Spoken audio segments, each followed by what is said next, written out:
Et si on imaginait un jeu de cartes, là, ambiance camping, mais version film d'horreur un peu décalé, avec du bluff et du chaos.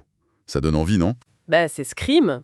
Aujourd'hui, on va justement regarder de plus près ce jeu, Scream, en se basant sur l'analyse qu'on a publiée, tu sais, dans notre article.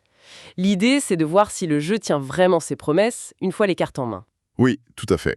Et c'est important de rappeler, comme on l'a bien précisé dans l'article, que c'est notre avis personnel, hein. On a acheté le jeu nous-mêmes, testé de notre côté, zéro lien avec l'éditeur pour être bien clair. Voilà, transparence totale. Bon, alors ce camping maudit. Le thème, moi j'aime bien. Des créatures qui débarquent, faut s'en débarrasser vite fait. Le but, avoir le score le plus bas. Et l'univers visuel, ce côté cartoon horreur, on avait trouvé ça plutôt sympa dans notre analyse, non? Ah oui, l'esthétique est réussie, je trouve. Alors, en gros, chaque joueur reçoit 6 cartes. Il y en a une seule qui est visible, posée devant soi. Les 5 autres sont cachées et on n'a pas le droit d'y toucher, sauf si une action spéciale le permet. À son tour, c'est assez simple, hein. Soit on pioche une nouvelle carte, soit on prend la carte qui vient d'être défaussée, soit on crie Scream.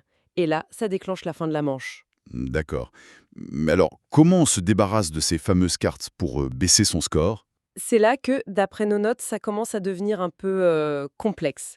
Si on prend une carte, piochée ou de la défausse, on peut l'échanger contre une ou même plusieurs cartes de son propre campement. Mais attention, il faut qu'elles aient la même valeur. Exactement. Et si on décide de défausser plusieurs cartes d'un coup, hop, face cachée. Les autres joueurs peuvent dire stop, je te crois pas. C'est ce qu'ils appellent le challenge. Ils soupçonnent que les castes n'ont pas la même valeur. Ah oui, le bluff. Et les conséquences de ce challenge alors? Parce que dans l'article, on disait que ça ajoutait une sacrée couche. Mais oui. Si le challenge est réussi, si le joueur a vraiment essayé de tricher, il doit reprendre ses cartes et en plus, il en pioche une de pénalité. Ouch!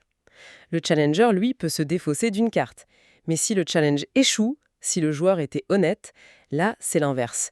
Le joueur actif défaussait ses cartes comme prévu, et peut-être même plus, et c'est le challenger qui se prend une carte de pénalité. Ça peut faire mal. D'accord, c'est assez punitif dans les deux sens. Et ce qui nous a vraiment interpellés lors du test, c'est l'importance énorme de la mémoire. Il faut se rappeler ses propres cartes cachées, essayer de deviner un peu ce que les autres ont. C'est presque plus un jeu de mémoire qu'un jeu d'ambiance horrifique, non? Qu'est-ce que t'en penses? C'est exactement ça. C'est ce qui est vraiment ressorti de notre expérience et qu'on a détaillé dans l'article. Cette gymnastique entre les cartes visibles, les cartes cachées qu'on n'a pas le droit de regarder, plus toutes les manipulations, défausser face cachée, parfois on doit même remélanger la défausse pour refaire une pioche, franchement ça crée une charge mentale assez lourde. Et on s'est demandé si c'était vraiment justifié par rapport au plaisir de jeu. La mémoire devient reine, et le côté fun, le bluff rapide, l'ambiance horreur, ça passe un peu au second plan, quoi. Oui, c'est ça.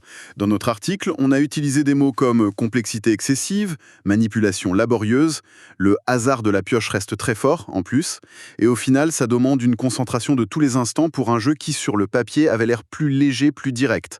On avait même noté un peu ironiquement que sa rapidité était un point positif, parce que ça permettait de passer à autre chose assez vite si on n'accrochait pas. C'est un peu ça, oui. Pour synthétiser ce qu'on disait dans l'analyse, les points positifs, on les a vus, l'esthétique, le thème qui est bien là, les petits pouvoirs des cartes qui ajoutent un peu de variété et cette rapidité, bon, si on veut finir vite. Mais la liste des on a moins aimé était quand même assez longue. Cette complexité générale, la gestion des cartes qui nous a paru vraiment pénible, le poids du hasard, toutes ces manipulations et surtout cette exigence de mémoire. C'est ce qui explique notre note finale de 2 sur 5 dans l'article.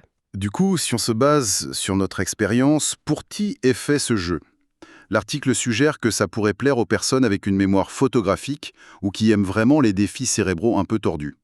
Peut-être aussi les collectionneurs acharnés du thème horreur, juste pour l'objet, à oublier facilement ses cartes ou ce que les autres ont joué. Et si manipuler des cartes sans les regarder, ça génère plus de frustration que de fun, c'est peut-être pas le bon jeu. En conclusion, ce qu'on retient de Scream et ce qui transparaît dans notre article, c'est l'impression d'un potentiel un peu gâché. L'idée de départ, elle est super, le camping, l'horreur, le bluff, il y avait tout pour plaire. Mais la façon dont c'est mis en œuvre, avec cette complexité, ces règles de manipulation un peu lourdes, ça nous a semblé freiner l'expérience plus qu'autre chose.